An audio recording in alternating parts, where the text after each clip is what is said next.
So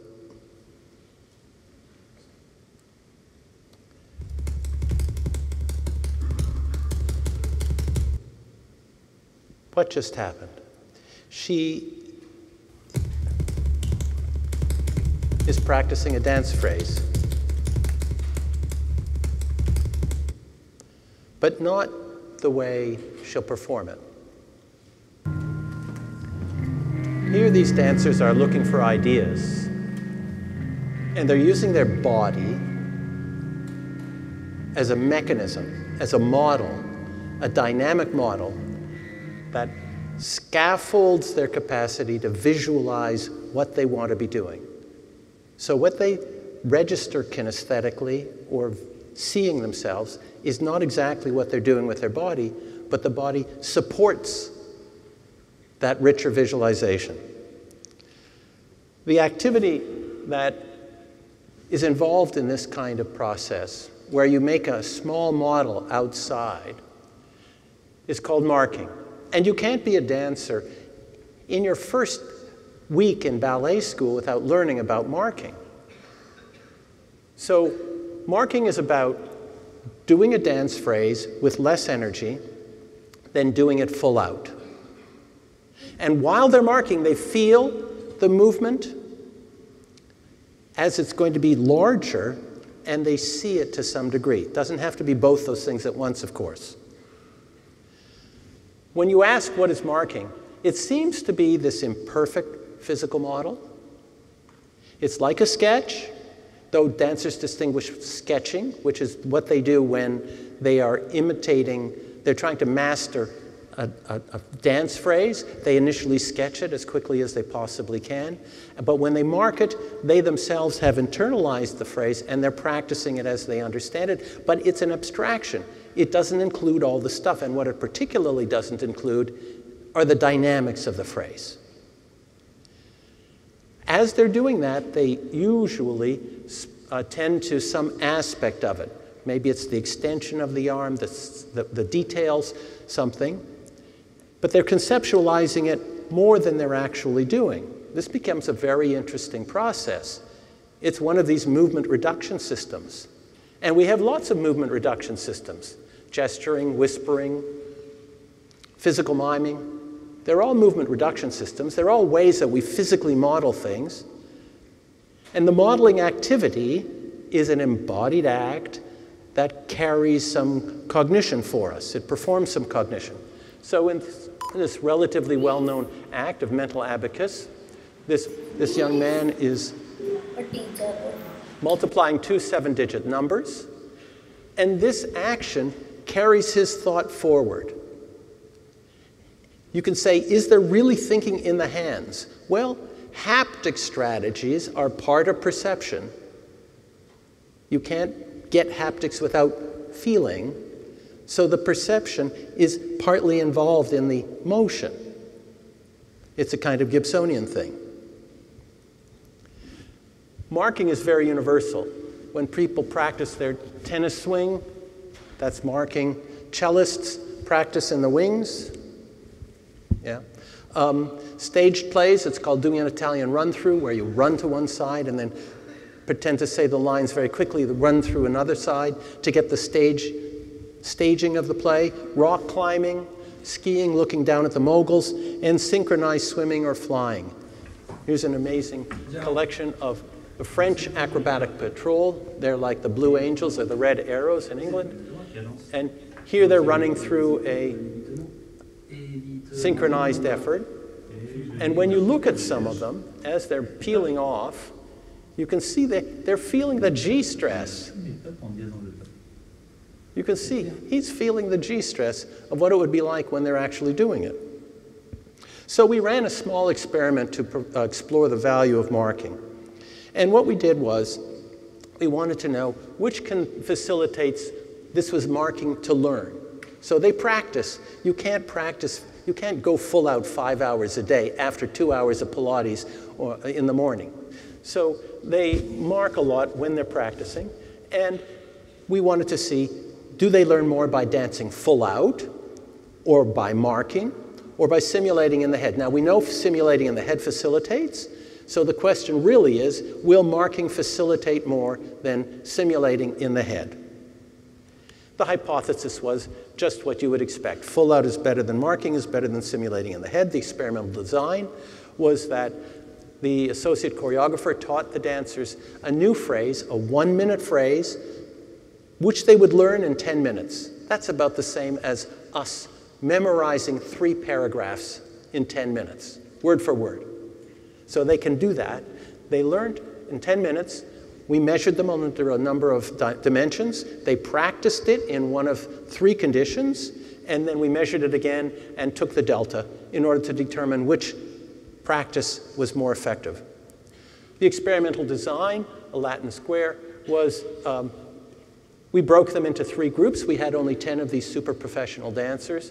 There was a full-out group, a marking group, and a lying on the floor group. That was in the first trial. And then if you did full out, then you marked in the next one. If you marked, you'd lay on the floor, and so on. So it was both within subject and between subject. And we were measuring them on these 4 dimensionalities. The technicality, that's the precision of the movements and the positions. Memory, the completeness of the detail. Did they get the fingering just right? Dynamics, which marking isn't about. That's the force or the speed, the feeling, the effort. And timing, the tempo. And marking comes from the phrase marking in time. So it can be very precise with respect to time. The results, to our genuine surprise, marking was better than full out. It was a better form of practicing than doing it full out. And when we looked at the separate dimensions, marking wasn't better, well, it was better, but not interestingly better than in memory. Technicality, that is the precision of things, was significant. Timing was significant. And when you took memory, technicality, and timing together, it was all very significant. And the dynamics, well, marking doesn't really show dynamics, so obviously full was better than marking. So that's quite interesting, that doing something in small, modeling it, but mentally either looking at an abstract part of it or visualizing more of it, but not the same as you're doing, is facilitating better than practicing the old-fashioned way, the whole full-out method. What are they doing? They're using their bodies to think in some way. More precisely, they're using their bodies interactively to create a cognitive system. So this non-neural activity of the body is being harnessed to permit them to move their thought forward. Here's an example of this body-mediated thought. Now, whereas before, they had the small movements, and they were modeling a full movement. Now we have a full movement, and he is doing an action on these imaginary objects. This is a typical way in which much contemporary dance is built up. So in this case, it would have been a study, taking bits of furniture from a banquet hall, and he used those as a mechanism for coming up with new body movements, putting them into a phrase. So there's a case where there's precise timing between what's going on in his imagination and his body movements. So it's tightly coupled, the body movement and the imagination.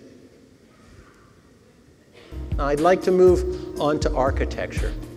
Parametric modeling. Where did that come from? Excuse me.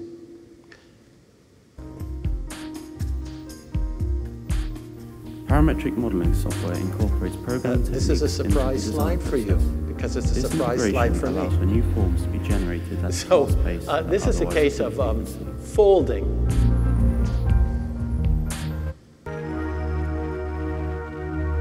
And this is parametric design. It's another non-neural thing now. So when we move to architecture, architects have sketched in the past. They built lots of different models. Each model has its own property. You learn about the feeling that you're building by putting the model together. So you have that dialogue with the materials when you do physical models. But they don't do physical models much when they're building real buildings now early on. And a lot of the work is through the use of parametric modeling. And now some of it is generative modeling. Now this is clearly one of the interactive waves of the future. You need these parametric models to handle the complexity of the architecture. So they are starting out, many of them, without doing any sketching, right in a parametric model. How tightly coupled are they to the outside of manipulating things so that they envision what they see through the work of the digital model making? This is what's happening now, and it's only going to happen much faster. So the world is beginning to change in terms of how people are creating things, obviously, and we're going to get more AI embedded in that. So we want to understand, is this a form of extended mind? Are they coupled in the appropriate way to have this as a cognitive extension? So I would contend that it is, at times, a way of extending their cognitive system to interactively think. That thought is emergent from the interaction with the outside. And how are you to envision this if you don't have something that helps you envision it? There are too many parts to keep it in place. So your manipulation, you see the outcome of your manipulation. Here's another contemporary building. These are all done parametrically, and you can see a lot of parametric design. I think it's a moment in architectural history with this multiple slices moving like folding paper, but this is what's happening around. So when you ask about these digital tools, the idea was, just as the body before was involved in the production of thought,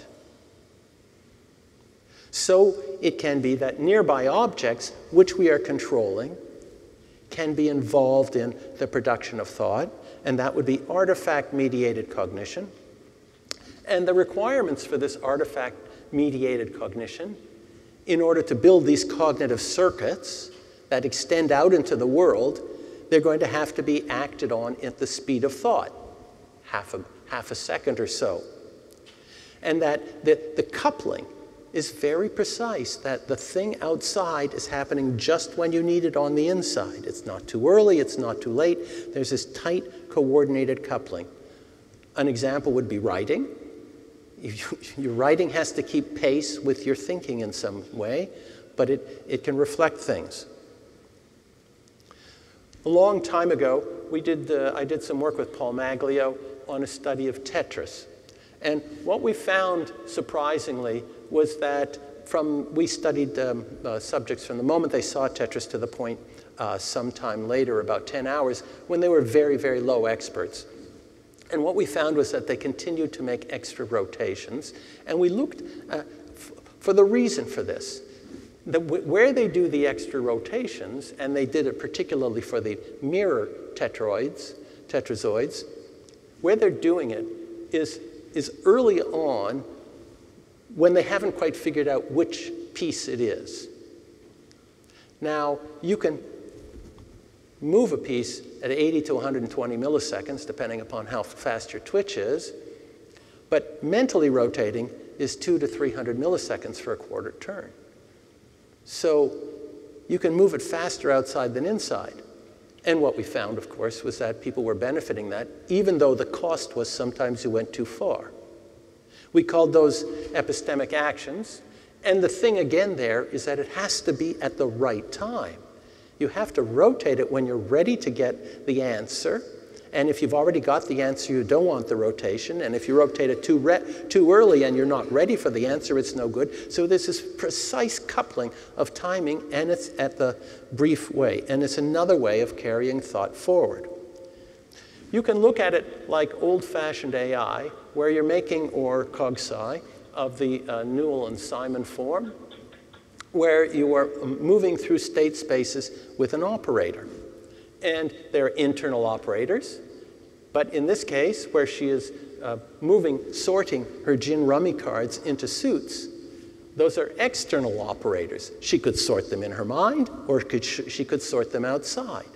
So here we have, it looks just the same. The characterization of the computation going through state space is just the same. So it could be distributed computation. It could be computation outside.